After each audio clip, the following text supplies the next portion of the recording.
dans la loi de 2015 portant code de l'information et de la communication, qui est la loi qui encadre l'activité des médias, qui est en vigueur actuellement, que le financement des médias du service public doit être pris en charge à 100% par l'État et que le budget de fonctionnement des médias du service public doit être voté par une loi à l'Assemblée nationale et que de 2015 à aujourd'hui, rien de cela n'est fait et qu'on dise encore qu'on a besoin d'ateliers, de séminaires et faire des propositions. Je ne sais pas quelle proposition on va faire parce que c'est le pouvoir exécutif qui a la main pour déclencher ce qu'il faille faire.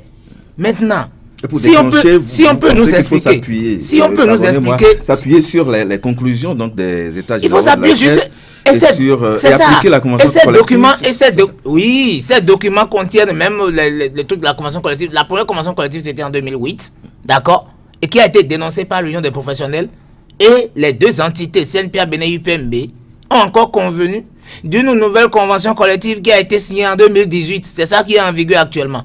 Maintenant, qu'est-ce qui fait que la convention collective n'est pas mise en application? C'est la question qu'il faut se poser. Ce n'est pas mise en application parce que les autres chantiers qui doivent favoriser cela n'ont pas été déclenchés parce que l'État se refuse de libérer les ressources de la presse pour que la presse puisse fonctionner. Le service public, la DRP, est aux aguets sur le marché publicitaire parce que la subvention que l'État accorde au service public ne permet pas au service public de tourner. Vous allez dans le service public, il y a plus d'agents contractuels et d'occasionnels que d'agents permanents de l'État. Nous sommes à la télévision. Alors, c'est la responsabilité de qui? C'est la responsabilité de l'État. Nous en étions là lorsque le président de la République a trouvé encore qu'il faut supprimer le ministère de la Communication.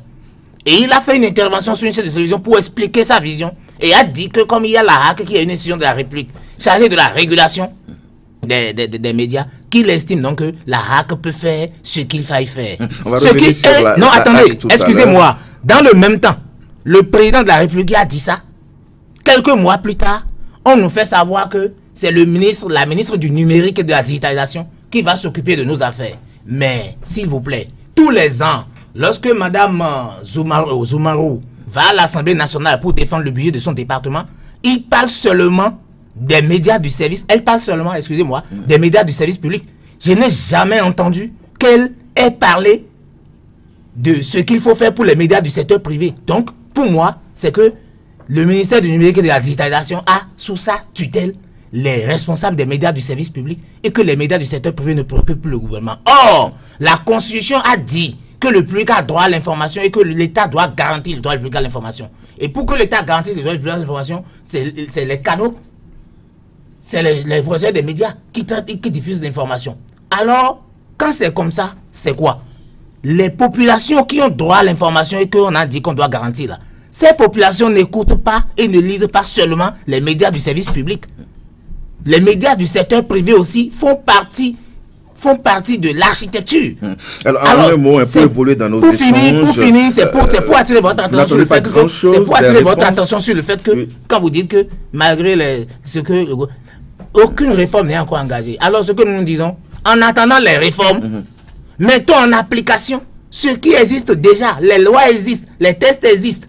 La loi de 2015... Vous interpellez là le gouvernement. Moi, j'interpelle le gouvernement, c'est pourquoi nous soutenons l'action de la députée Goro par rapport aux questions orales. Et maintenant, pour que le gouvernement réponde, le gouvernement va envoyer Madame la ministre du numérique. Or, Madame la ministre du numérique n'a jamais abordé les questions liées aux médias du secteur privé. Je suis du privé, je suis au patronat, je sais de quoi je parle. Alors, vous n'entendez pas...